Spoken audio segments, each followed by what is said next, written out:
Kung gusto mo na siya ay hinding-hindi titigil sa kakaisip sa'yo, ay gawin mo itong ritual na ibabahagi ko sa inyo ngayon. Ito'y napaka-epektibo, basta magtiwala ka lang ng buong buo sa mga ganitong pamamaraan. Ito'y napakadali lamang pong gawin at paniguradong ito ay makakatulong sa inyo, lalong-lalo na kung ikaw ay hindi na iniisip ng partner mo. Kaya ngayon, kung matapos mong gawin ang ritual na ito, ay paniguradong matatamaan siya at hindi siya titigil sa kakaisip sa'yo. At itong ritual ay pwede gawin sa kahit na anong araw o oras na gusto mo. Una, kumuha ka lamang ng isang buo ng dahon ng laurel at kahit na anong kulay na panulat. At pagkatapos isulat sa dahon ng laurel ang kanyang tunay na pangalan at apelido ng isang beses lamang.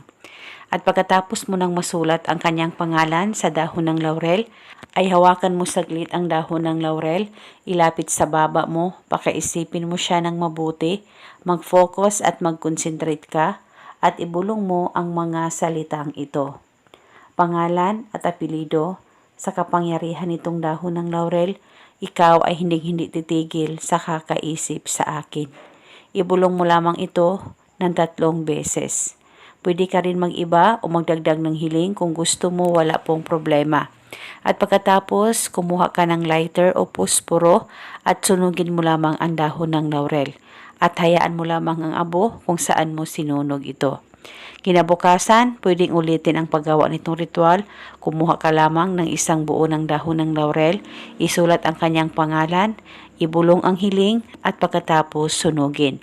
At depende po sa inyo kung hanggang kailan nyo po gustong gawin ang ritual na ito, basta gawin ito 1 beses sa isang araw. Sa kahit na anong oras na gusto mo ay pwedeng gawin ang ritual na ito. At eto muna sa ngayon, maraming salamat po sa panonood. May God bless us all.